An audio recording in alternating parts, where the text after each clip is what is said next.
Brian, a fabulous performance by Leeds United, getting a deserved 3-0 victory against Chelsea. Not a result a lot of people would have predicted, but from start to finish, the Leeds United players put on a brilliant performance.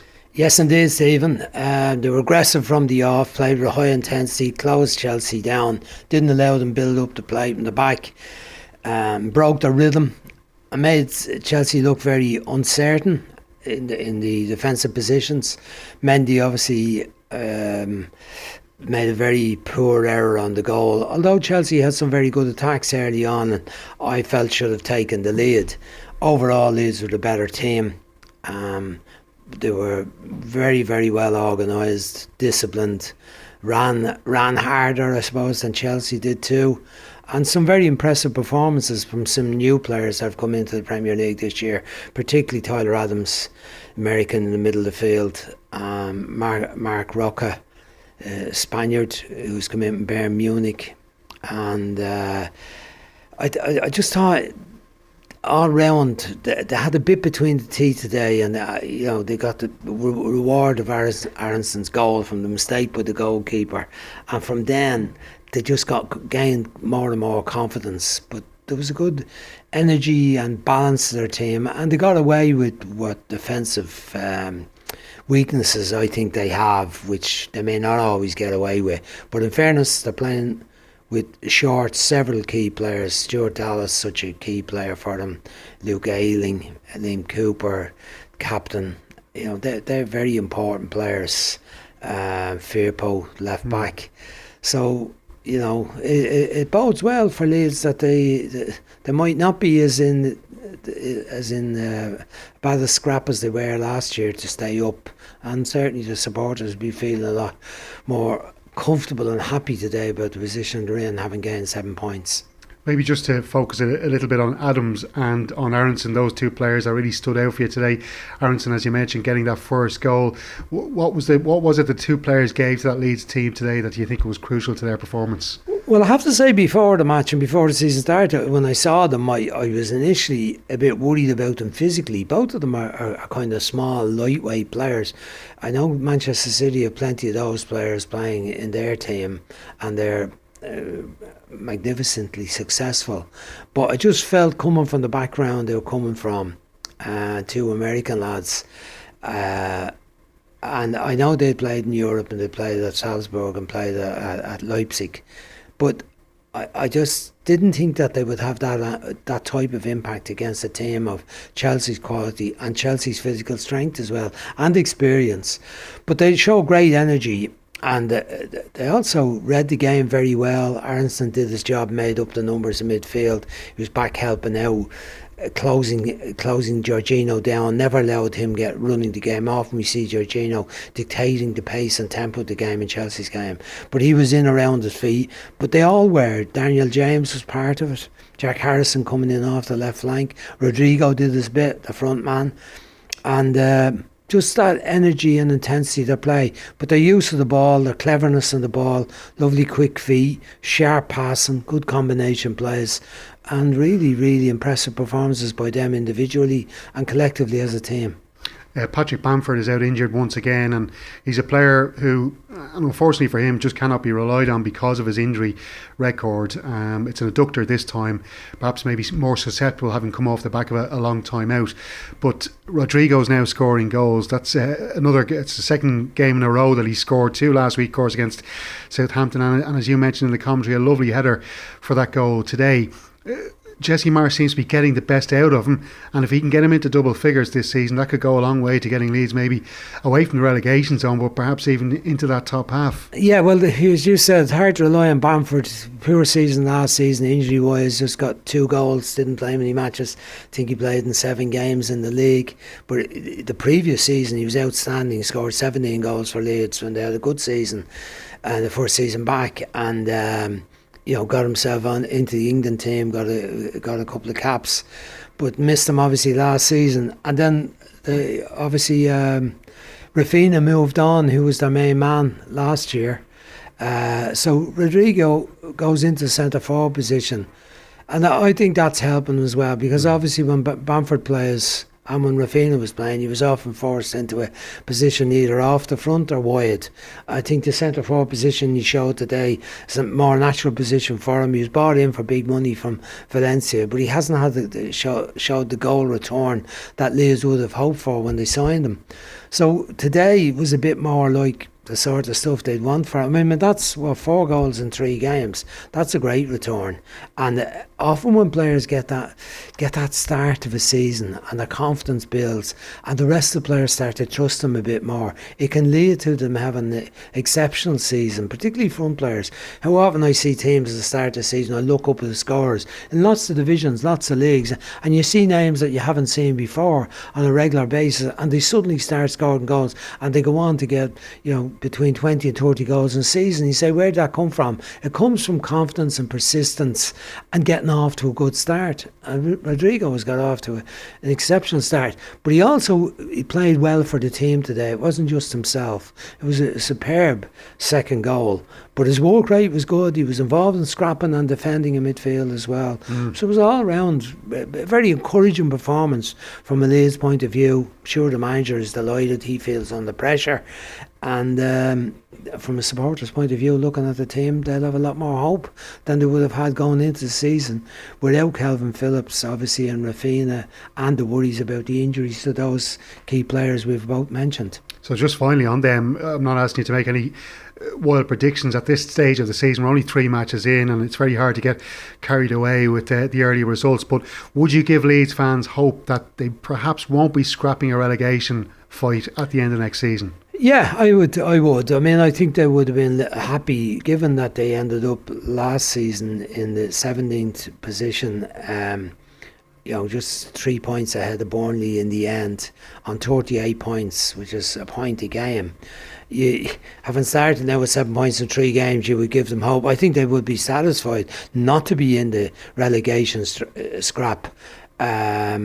It still might become the case as the season goes on, but I think the start they've had to the season will certainly give them hope and some confidence that they can have a good season. And a good season for Leeds would be certainly a mid-table position. They haven't invested heavily in the squad. They spent a few quid that they got from Rafinha and Phillips, and invested it in some of these players who are none of them well known in the Premier League. There's a risk in that. At least you're signing players from the German league, not so much the Austrian league, but the German league that have a little bit of pedigree. Roca didn't play a lot of matches with Bayern Munich, but obviously the manager saw him when he was only at Leipzig himself for half a season, but obviously he saw enough then to be impressed by Roca, and he said he could be good enough for us. He didn't get enough time on the pitch at Bayern Munich.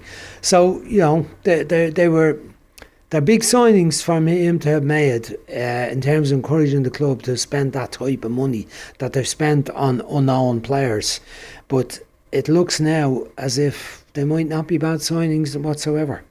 Chelsea's new signing, well, one of them, Koulibaly, he's looked a bit nervy over the last couple of games, his first 3 matches, and today he gets the second yellow card, silly second yellow card to get sent off in just his 3rd match. It's early days on him yet as well, of course, but he just seems to be kind of struggling maybe into that kind of Premier League. Well, I think that's harsh enough. I thought he played well against Everton. First game against Spurs last week, the back 3 were untroubled until late in the game. They dealt with, a lot of opinions are that Spurs have the best 3 front players in the league with Kulusevski, Kane and Son. But last week Chelsea kept them very, very quiet indeed. The goals come kind of out of nothing, and it was hard to be overcritical of defence. In fact, the referee, in the case of both goals, they probably should have been disallowed. But anyway, I think today, and remember Koulibaly's contribution last week and that beautiful goal off the corner from Cucurella, magnificent volley. But today he looked unnerved from early on in the game, and go back to Aronson's little turn and run. That's the sort of attacking player he probably doesn't like playing against, a small little nicky fella with fast feet. He probably prefers someone who a bit more Bamford style, if Bamford was available, or Rodrigo over on his side. But he was under pressure because that was very early in the match that he got to booking. The second one was a stupid booking. I think he's 30 years of age now, going on 31. There was a lot of speculation about him over the last number of years that he was going to come to a bigger club than Napoli, or a club with more money than Napoli, and it never happened. I just have a feeling it might be a little bit late for him. I mean, Thiago Silva hasn't proved to be too late, but I've seen other games where Koulibaly, when he's isolated in 1v1 against small attacking players, that he had trouble. So we'll see how that develops. It's early yet. They're trying to get a couple of players to settle into the team. Cucurella on his left as a wing back, and have the system work and click. And you've it's early yet for Chelsea. They've had a lot. That's what I'm kind of wondering though as well, Brian. Is he going to stick with the back three? We saw him change mid-game today to a back four. He did the same last week against Tottenham. And I'm just looking as well, like they struggled in that match against Everton, like getting like the creating chance up front. They were good against Tottenham. They dominated the game, but just obviously coughing up those 2 points right at the death. And today he's struggling against Leeds. So I'm not saying that it's going to be a bad season for Chelsea, but I'm just wondering what this is. It because Tuchel's just unsure of his formation? He hasn't got his full squad yet. Well, I think every manager at the start of the season, you get an idea from the pre-season of what your best team might be, and then when you play it in the first match, you're hoping that clicks. And in their case, they won the first match 1-0, Everton, difficult away fixture and so on. And then they play very well against Spurs in a home game, end up with 2-2. So you're going to look at the side saying, this is not bad, we're playing some good stuff, moving the ball around quite well, we're a better team against Everton. Didn't have to deal with we're rarely under threat, although didn't win the match convincingly. So you're waiting for a shape and a team to click. And the way it's going to be this year, there's so many matches compacted into the August-November period that the managers are going to have to use their squads very well. They're hoping the team will click. The best, say 11 to 14 will make his mind up early on what the best team is. But you're also grappling when you have such a good squad and such a depth of players that you're prepared to shuffle around and play different players. And while the transfer window is still open, there's always an amount of uncertainty as well. You see both Pulisic and Ziyech play today. There's speculation about both of them leaving the club. There's speculation about Aubameyang is going to come in, which would give them a centre forward, a focal point. You'd presume that he might play a bit more often if he played, that he was going to come as a player, that he's not going to come as a squad player. And then there's talk about them being obviously very keen on Fofana. Today's result might force them into going for Fofana, because that's 5 goals conceded in 2 games. He was dropped for Leicester as well, of course. So he comes in, he gives them another defensive option. What will it mean for the likes of Azpilicueta? Azpilicueta, you wonder. But I think it's all very early times yet. We won't be particularly satisfied with 4 points in 3 games, having played well in 2 matches. But, he's a very, very good manager. There's a good structure at that club. He's a good backup team around him, and it looks like he's a good owner who wants to flash the cash and buy big. And also they bought several good young players as well for backup squad. Not many of them involved today, but they look like they're in good shape, Chelsea, in better shape than they were last year, when there was all the uncertainty about the forced selling of the club basically, and Abramovich's demise, and the uncertainty about who was going to buy it. It looks like the people who bought it really want to make a success of it and are prepared to spend big money to make it successful. And just to finish, Brian, a team who've started very successfully their season is Arsenal, top of the table after yesterday's big win against Bournemouth. And a couple of players brought in from Manchester City, of course, where Mikel Arteta was once a manager, and everybody was thinking maybe when he comes to Arsenal will have a similar way of playing as his, I suppose, the man he learned from, Pep Guardiola there. But it is interesting when you see a player like Gabriel Jesus, who was perhaps constrained by the control and the tactics of his old manager, Pep Guardiola. He seems to be told by Mikel Arteta, go out there and express yourself, and he looks like a totally different player. Well, it's probably a bit more to it than that, but I think he's enjoying the fact that he's playing centre forward and he's the lead man. I mean, when Aguero went, he was probably hopeful. I mean, he was signed, I think, as a replacement for Aguero a few years back, but he never actually ended up occupying that position. Then they signed Haaland, so obviously made his mind up that I'm still going to be a kind of a playing off the right merchant, and I'm competing with Mahrez for that place and a few other fellas, Grealish, De Bruyne, Foden,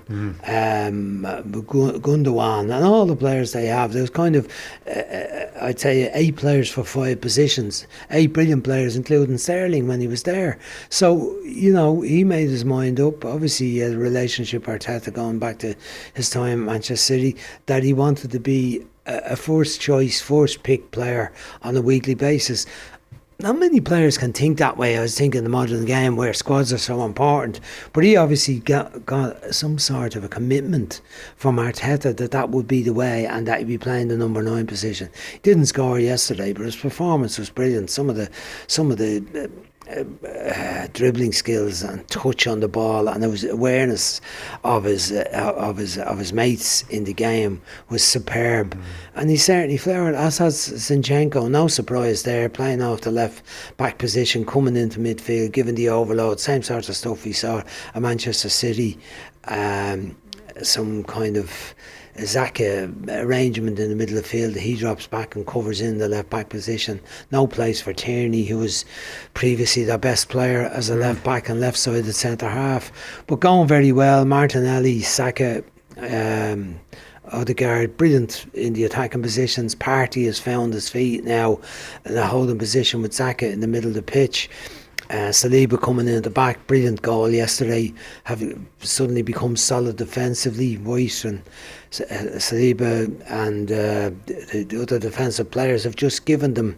Yeah, Gabriel as well. Yeah, Gabriel just look less Arsenal-ish than they've been in recent seasons, and very good start to the season. 3 wins bodes well for Arsenal for the rest of the season. But look, it's a long season, Brian. It'll be a long season, and there'll be humps and bumps, and there'll be days when we'll end up discussing teams and saying, look, we're saying Leeds are great today because they won. They won 3-0. They played very well. I'd still worry about lack of physicality in the team, defensive players not always taking very clever positions, but still have to consider so many key players not there to play. 5 main men not available, and to get a 3-0 win against Chelsea can't be bad. Look like a bit more depth in the squad. Bad day for Chelsea, but there'll be lots of good days for Chelsea this year. They have too many class players and a class structure to have a poor season. I think they'll be fine. Thanks, Brian. Thank you, Stephen.